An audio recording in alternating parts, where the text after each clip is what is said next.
Bonjour à tous, on se retrouve pour une nouvelle vidéo où je vais vous présenter un nouveau livre, pareil, sous forme d'une histoire. Donc là, on se retrouve à l'époque de la Seconde Guerre mondiale, en pleine invasion des nazis. On va se retrouver avec les horreurs euh, de cette époque, notamment en plein cœur du camp d'Auschwitz, donc le camp de la mort. On va être témoin des horreurs qu'il y a pu y avoir à cette époque-là à travers ce livre. Dans cette histoire, on va suivre deux femmes, deux combattantes incroyablement courageuses. L'une est une Allemande, elle s'appelle Anna. La seconde est une Juive qui va s'appeler Eve. Donc Anna, l'Allemande, n'accepte pas ce qui est en train de se passer vis-à-vis des Juifs. Eve est justement une Juive qui va se retrouver au cœur de ce qui se passe. Donc dans ce livre, tout oppose les deux femmes. Malgré tout, l'une comme l'autre vont se retrouver enfermées au cœur du camp de concentration Auschwitz. Durant toute l'histoire, on va suivre leur parcours. On va comprendre ce qui les a amenées à se retrouver malheureusement dans ce camp. Une fois à l'intérieur de celui-ci, une amitié va naître entre les deux femmes. Elles vont se serrer les coudes, elles vont s'aider à travers cette épreuve. Elles vont se soutenir l'une l'autre durant tout le récit. C'est là qu'elles vont finir par se retrouver avec des prisonnières enceintes, des juives enceintes, qui n'ont bien entendu aucune assistance médicale durant leur grossesse. Et les deux femmes vont s'unir pour porter assistance à ces femmes enceintes et les aider à accoucher.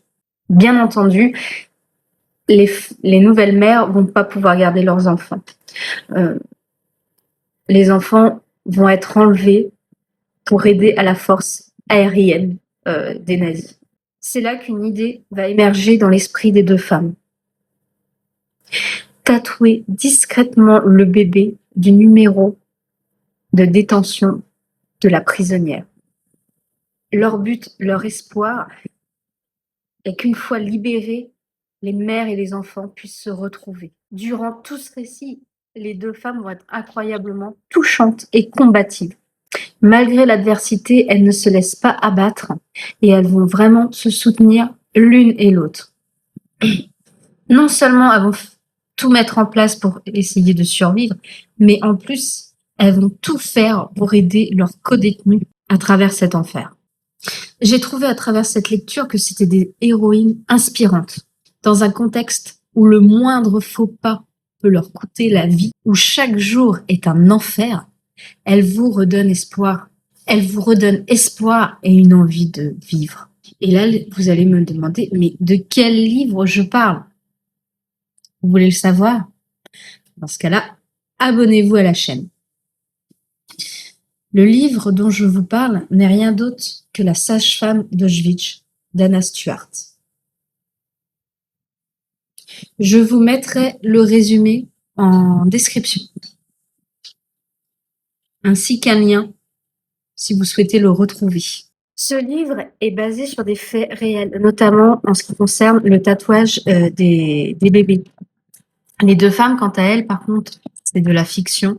Par contre, ça n'en demeure pas moins inspirant dans cette histoire. C'est très, très touchant. Ce livre n'est rien d'autre qu'une beauté à lire, je trouve. On retrouve un passage sur les ghettos, notamment la difficulté de vivre à l'intérieur, les conditions de vie qui sont atroces, mais également on parle des camps de concentration, notamment d'Auschwitz, et de l'horreur de ce que ça a été durant la Seconde Guerre mondiale. L'auteur arrive vraiment à nous plonger dans cette ambiance un peu morbide des horreurs qui a pu être pratiquées à cette époque. On pâtit énormément sur le sort des deux jeunes femmes à travers ce livre. Je trouve que c'est un récit qui a une grande importance et qui devrait vraiment être lu par le plus grand nombre de personnes. Parce qu'il ne faut pas oublier, surtout pas oublier ce qui s'est passé durant cette période. Ce que la haine peut produire, ce que la haine peut faire, des actes complètement immondes, auprès de personnes qui sont totalement innocentes et qui n'ont rien demandé. C'est un livre que j'ai beaucoup aimé lire. Je trouve que c'est important, ce genre de livre, que c'est important de lire ces livres qui parlent de l'horreur, pour ne surtout jamais oublier ce qui s'est passé. D'ailleurs, si vous avez d'autres livres comme ça à me conseiller, n'hésitez pas à me le dire en commentaire. C'est vraiment le genre de récit qui m'intéresse beaucoup. J'espère que cette vidéo vous a plu, que je vous ai donné envie de lire et de découvrir ce livre. Et moi, je vous retrouve pour une prochaine vidéo. À bientôt!